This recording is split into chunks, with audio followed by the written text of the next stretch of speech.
हमारे ऊपर प्रभु की कृपा है ये हम कैसे पहचाने?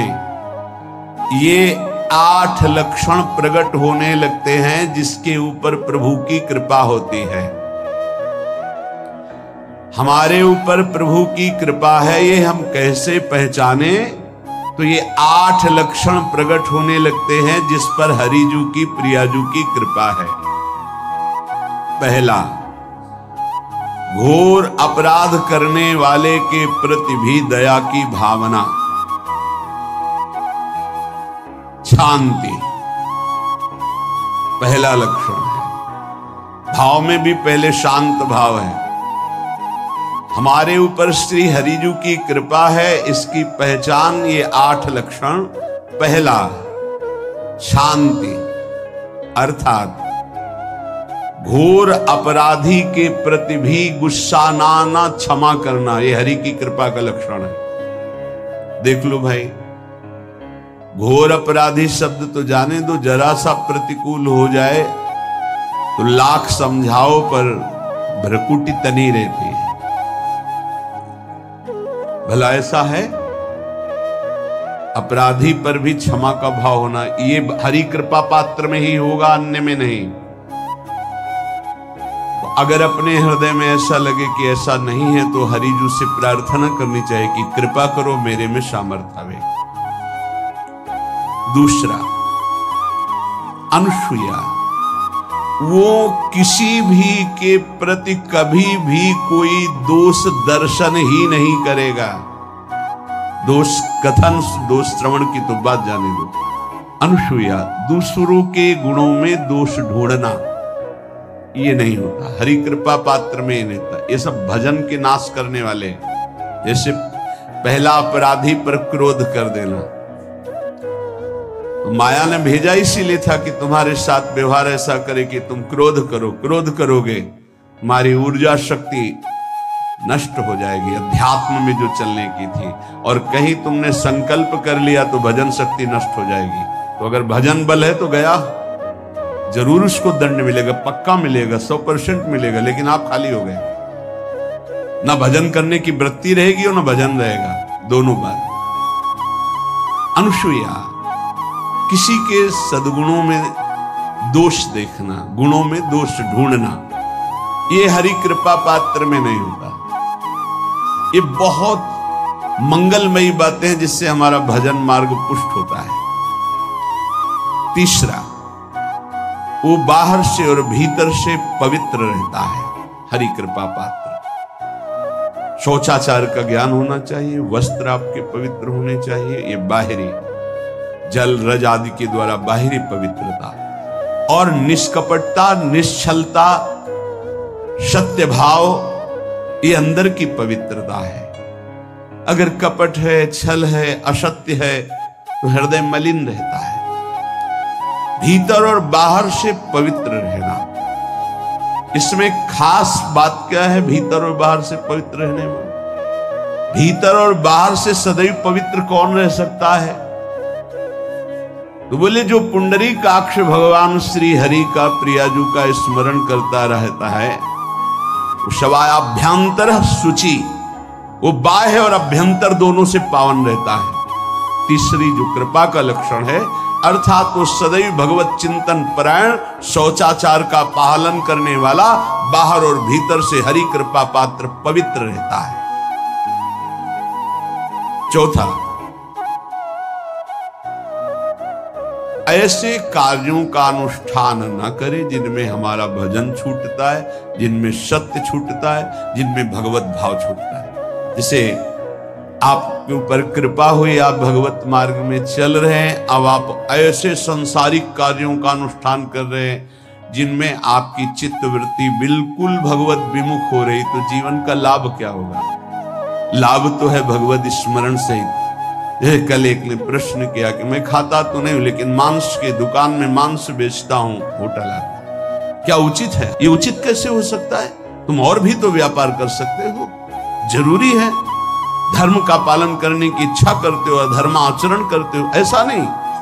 तो विरत बहुकर्मा, उन कर्मों से हमें विरत रहना है जो हमारे धर्म के विरुद्ध है, जो भजन के विरुद्ध है। हरि कृपा पात्र ऐसे कर्मों का अनुष्ठान कर ही नहीं सकता। अपने भजन का फल देखना भगवत कृपा पात्र की, सबको प्रदान कर देना। हिम्मत है? अपने भजन, इतनी मेहनत से किया हुआ भजन, भजन होने के बाद हे प्रभु इस भजन का फल हो, सर्वे भवन्तु सुखिना सर्वे सन्तु निरामयः। यहां तो कहते महाराज एक माला रोज आपके लिए करता हूं कि आपकी बीमारी ठीक रहे, तो शेष किसके लिए करते हो प्रभु? शेष है अगर इष्ट और गुरु के लिए तुम्हारा है कि एक माला करते तो फिर इतनी माला करते तो हमें क्या होगा? सब आपको दे देंगे तो हमें क्या होगा? तभी भजन का रहस्य नहीं जाना। छठवां, अपने भजन से अपने लिए कुछ भी ना चाहना और दूसरों की तो बात जाने दो, दूसरों से कुछ ना चाहना ये तो ठीक है, अपने भजन से अपने लिए कुछ ना चाहना है हिम्मत। देखो ये हरि कृपा पात्र में हिम्मत होती है। अपना भजन अपने प्रयोग में ना लाना, इसका भी आंतरिक रहस्य है। अपने प्रयोग में आप शरीर को लेकर के बोलेंगे, अगर स्वरूप को लेकर तो प्रयोग की कोई वहां जरूरत ही नहीं, स्वरूप पूर्ण काम है, वहां कोई अभाव नहीं। जब आप कोई भाव अपने लिए करेंगे तो देह भाव होगा, देह भाव से किसी विषय की मांग होगी।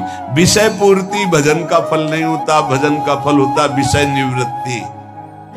बहुत जोर की बात है, कैसे समझें?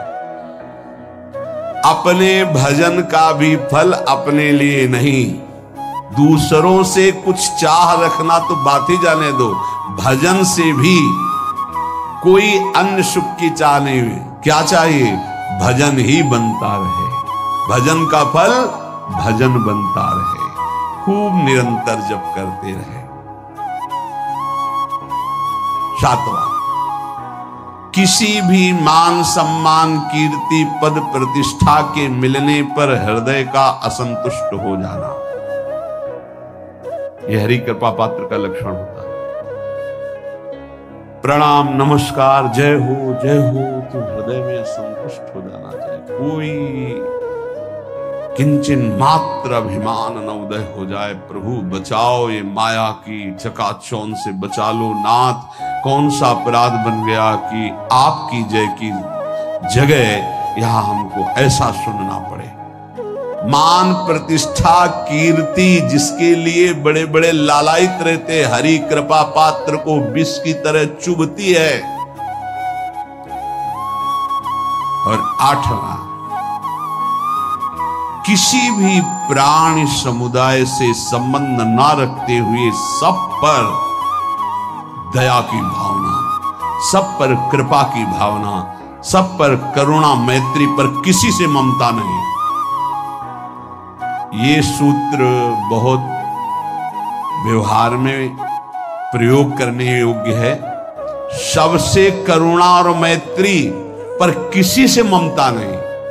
करुणा तो करी भरत जी ने, मैत्री भी की मृग से, पर ममता रहित नहीं रहे। ममता कर ली तो अगला जन्म हिरण का हो गया। ममता नहीं रखी। निर्ममो निरहंकारा, करुणा मैत्री तो करनी है, जैसे इसमें आदेश है, गीता में जी आदेश है, अद्वेष्टा सर्वभूतान मैत्रः करुणैव च, पर निर्ममो निरहंकारा, ये साधक की चतुरता है। प्राणी मात्र पर दया कृपा करुणा मैत्री, पर ममता नहीं। ममता किसी से, और यहां करुणा मैत्री ये तो गायब हो गई, केवल ममता रह गई है। अपने शरीर से ममता, शरीर संबंधियों से ममता, विषय भोगों से ममता, यही जहर है।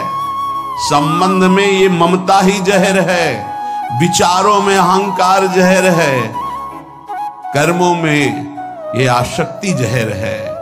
इसी जहर को मिटा दे तो जीवन मुक्त महापुरुष कर्म करते हुए, विषय सेवन करते हुए, वार्ता करते हुए, विचार करते हुए, बिल्कुल जहर रहित उसका जीवन हो गया। तो ये 8 बातें हरि कृपा पात्र में होती हैं, इनको बार बार सुनना, हृदय में धारण करना।